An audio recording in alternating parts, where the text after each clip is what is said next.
Halo guys, perkenalkan nama saya Nathan Julian Putra Jaroto dengan NIM 2512101113.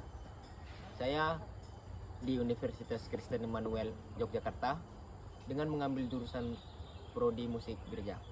Oke, pada kesempatan kali ini saya akan membahas salah satu materi yang sangat penting dalam sejarah musik, yaitu sejarah musik barok, zaman klasik, dan zaman romantik.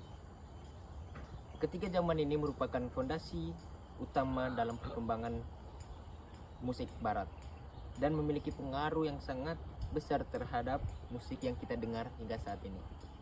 Oke, tanpa lama-lama kita akan membahas pada zaman barok terlebih dahulu.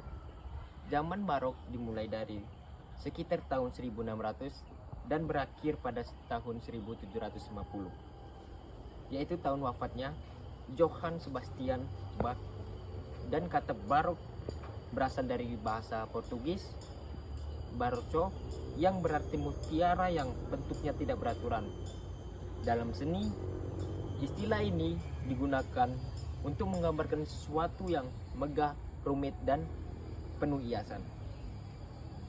Pada masa ini, Eropa mengalami perkembangan besar dalam bidang seni, ilmu pengetahuan, agama, dan politik. Gereja serta kerajaan menjadi pendukung utama perkembangan musik. Banyak karya musik diciptakan untuk digunakan dalam ibadah maupun upacara gereja. Zaman barok merupakan periode perkembangan musik yang ditandai dengan kemegahan, emosi yang kuat, dan penggunaan ornamen atau hiasan nada yang rumit. Pada masa ini lahir berbagai bentuk musik baru seperti opera, oratorio, dan konserto. Komposer berusaha menciptakan musik yang mampu mengunggah perasaan pendengar melalui kontras yang jelas antara suara keras dan lembut. Ada juga ciri-ciri musik barok, yaitu melodi terdengar panjang dan rumit, banyak menggunakan ornamen nada, dinamika berubah secara tiba-tiba, munculnya opera sebagai pertunjukan musik, dan drama. Kita lanjut yang kedua, zaman klasik.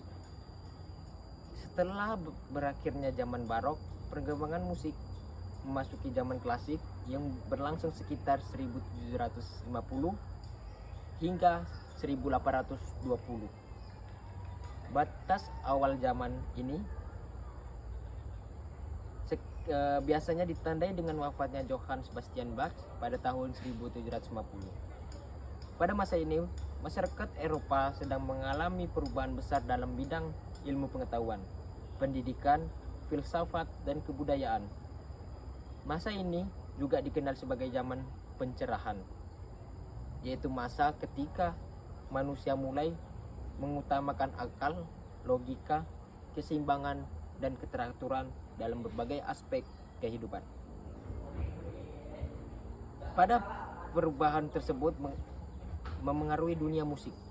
Jika pada zaman barok musik cenderung rumit dan penuh ornamen, maka pada zaman klasik para komponis mulai menciptakan musik yang lebih sederhana, jelas dan teratur, dan mudah dipahami oleh semuanya. Zaman klasik muncul sebagai reaksi terhadap kerumitan musik barok. Musik pada masa ini lebih sederhana, seimbang, teratur, dan mudah dipahami.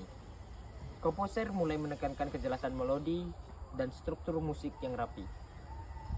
Ada pula ciri-ciri musik klasik, yaitu melodi lebih sederhana dan jelas, bentuk musik teratur dan seimbang, dinamika lebih bervariasi dan halus, dan berkembangnya bentuk simfoni, sonata, dan kuarter gesek.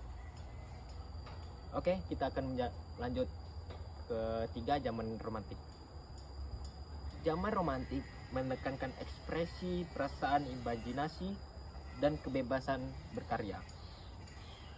Musik pada zaman ini menjadi lebih emosional dan penuh warna. Komposer sering mengambil inspirasi dari alam semesta, sastra, sejarah, dan pengalaman pribadi.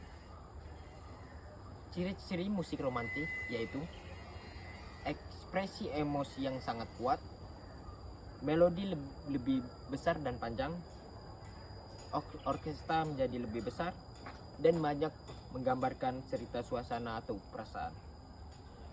Oke, kita lanjut kesimpulannya. Perkembangan musik barat merupakan perubahan gaya pada masa ke masa.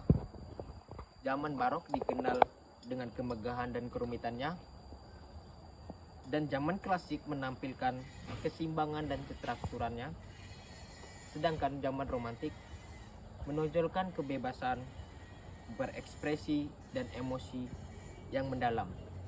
Ketiga zaman ini menjadi dasar penting bagi perkembangan musik modern hingga saat ini. Oke, sekian, terima kasih dari penjelasan saya. Terima kasih yang sudah menonton. Terima kasih, bye.